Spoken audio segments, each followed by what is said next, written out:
Pernah kamu bertanya-tanya, kenapa sebuah negara bisa berjalan dengan tertib? Siapa yang menentukan arah kebijakan dan bagaimana keputusan-keputusan penting diambil untuk kepentingan masyarakat? Jawabannya ada pada ilmu politik. Ilmu politik bukan hanya membahas tentang kekuasaan atau siapa yang berkuasa, tetapi juga bagaimana kekuasaan itu dijalankan, dipertahankan, dan diarahkan untuk mencapai tujuan bersama.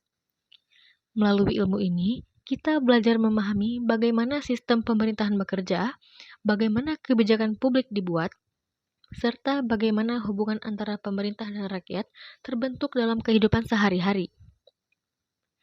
Politik sebenarnya ada di sekitar kita, mulai dari keputusan pemerintah yang memengaruhi pendidikan, harga bahan pokok, hingga kebijakan sosial yang kita rasakan langsung. Karena itu, memahami ilmu politik berarti memahami cara kerja dunia tempat kita hidup. Dengan mempelajarinya, kita dapat menjadi warga negara yang lebih sadar, kritis, dan mampu berpartisipasi dalam membangun bangsa menuju arah yang lebih baik. Assalamualaikum warahmatullahi wabarakatuh. Perkenalkan, saya Ulia Najila Nafisa, mahasiswi program studi ilmu politik dengan NIM 250801003. Pada video kali ini, saya akan menjelaskan tentang definisi ilmu politik menurut beberapa para ahli dan juga sejarah beserta perkembangannya. Nah, yang pertama ada Miriam Budiardjo. Menurut Miriam Budiardjo, ilmu politik adalah ilmu yang mempelajari tentang negara, kekuasaan, pengambilan keputusan, kebijakan publik, serta distribusi dan alokasi nilai-nilai dalam masyarakat.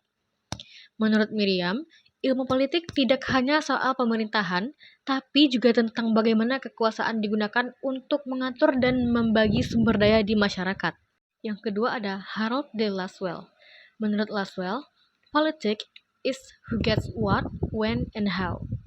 Di sini Lasswell menekankan bahwa politik berfokus pada pembagian kekuasaan dan sumber daya, serta cara orang atau kelompok tersebut memperebutkan dan mempertahankannya. Yang ketiga ada David Easton. Politics is the authoritative allocation of values for a society. Di sini Easton melihat politik sebagai proses pengambilan keputusan yang sah oleh pemerintah untuk menentukan nilai-nilai yang berlaku dalam masyarakat. Yang keempat ada Aristoteles, yaitu man is a political animal. Bagi Aristoteles, manusia hidup secara alami dalam polis atau negara kota dan berusaha mencapai kebaikan bersama melalui kegiatan-kegiatan politik. Dan yang terakhir ada Max Weber. Menurut Max Weber, politik adalah perjuangan untuk memperoleh kekuasaan atau untuk mempengaruhi pembagian kekuasaan baik di antara negara-negara maupun di dalam suatu negara. Di sini, Weber memandang politik sebagai upaya untuk menguasai kekuasaan, baik dalam konteks domestik maupun internasional. Pada masa klasik, yaitu zaman Yunani kuno, ilmu politik bermula di Yunani kuno, terutama melalui pemikiran Plato dan Aristoteles. Plato dalam bukunya The Republic membahas tentang bentuk negara ideal dan keadilan.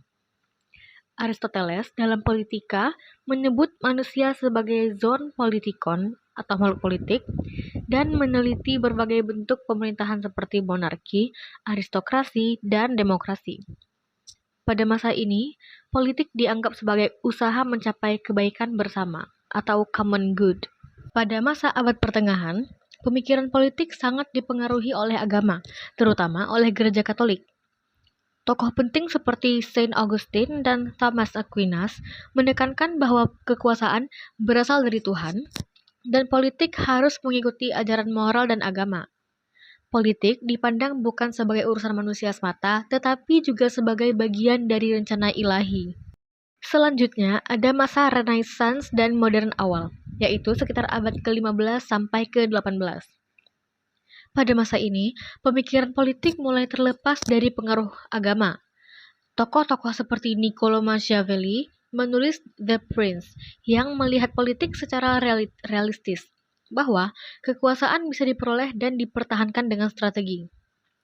Thomas Hobbes, John Locke, dan Jean-Jacques Rousseau mengembangkan teori kontrak sosial yang menjadi dasar negara modern. Periode ini menandai munculnya negara bangsa atau nation state dan konsep kedaulatan rakyat. Di abad ke-19, ilmu politik mulai dianggap sebagai ilmu yang berdiri sendiri, terpisah dari filsafat dan hukum. Studi tentang politik mulai menggunakan pendekatan ilmiah dan empiris, meneliti perilaku politik, sistem pemerintahan, dan lembaga-lembaga negara. Muncul pula konsep demokrasi liberal, nasionalisme, dan ideologi-ideologi politik seperti sosialisme dan kapitalisme. Dan yang terakhir, ada politik di abad ke-20 hingga sekarang. Ilmu politik berkembang pesat setelah Perang Dunia II. Pendekatan perilaku atau behavioral approach mulai digunakan dengan fokus pada perilaku individu dan kelompok dalam politik, yaitu pemikirannya Gabriel Almond dan David Easton. Setelah itu muncul pendekatan sistem, struktural fungsional, dan pilihan rasional.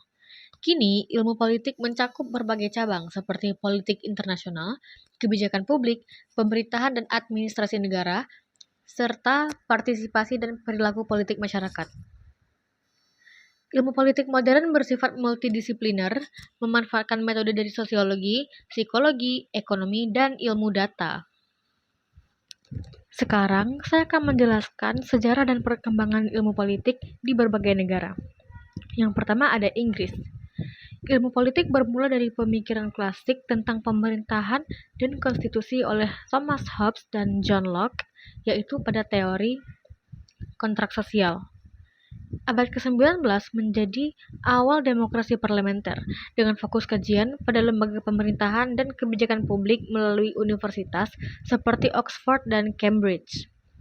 Lalu selanjutnya, ada negara Jerman. Ilmu politik di negara Jerman dipengaruhi oleh pemikiran Marx atau konflik kelas dan Weber, otoritas dan birokrasi. Pasca Perang Dunia Kedua, studi politik berfokus pada demokrasi, totalitarianisme, dan teori negara dengan pendekatan empiris. Pada abad ke-20, Sciencispo menjadi pusat studi politik dunia dengan kajian yang berfokus pada demokrasi dan kebijakan publik. Lalu selanjutnya ada negara Prancis. Revolusi Prancis tahun 1789 melahirkan nilai-nilai liberté, égalité, fraternité, dan konsep kedaulatan rakyat oleh Rousseau. Dan yang terakhir, ada Indonesia. Di Indonesia, ilmu politik berkembang setelah kemerdekaan. Awalnya fokus pada ideologi negara dan pemerintahan, lalu meluas ke studi demokrasi, partai, dan juga kebijakan politik. Perkembangan ilmu politik mengalami perjalanan panjang dari masa Yunani kuno hingga era modern. Pada awalnya, pemikiran politik bersifat filosofis dan normatif, seperti yang dikemukakan oleh Plato dan Aristoteles tentang negara ideal. Memasuki abad pertengahan, pemikiran politik banyak dipengaruhi oleh agama dan kekuasaan gereja, lalu beralih menjadi rasional dan ilmiah pada masa modern berkat pemikir seperti Machiavelli, Hobbes, Locke, dan Rousseau. Kini, ilmu politik berkembang menjadi disiplin ilmiah yang bersifat empiris dan multidisipliner, dengan fokus pada studi perilaku politik, sistem pemerintahan, serta kebijakan publik dalam rangka memahami dan memecahkan berbagai persoalan politik yang dihadapi masyarakat dan negara. Ilmu ini menelaah bagaimana kekuasaan diperoleh, dijalankan, dan digunakan untuk mencapai kepentingan bersama. Selain itu, ilmu politik juga berperan dalam memahami proses pembuatan kebijakan, perilaku politik, serta dinamika sistem pemerintahan yang memengaruhi kehidupan sosial, ekonomi, dan budaya. Dengan kata lain, ilmu politik berfungsi untuk menciptakan tata kelola pemerintahan yang adil, demokratis, dan berpihak pada kesejahteraan rakyat.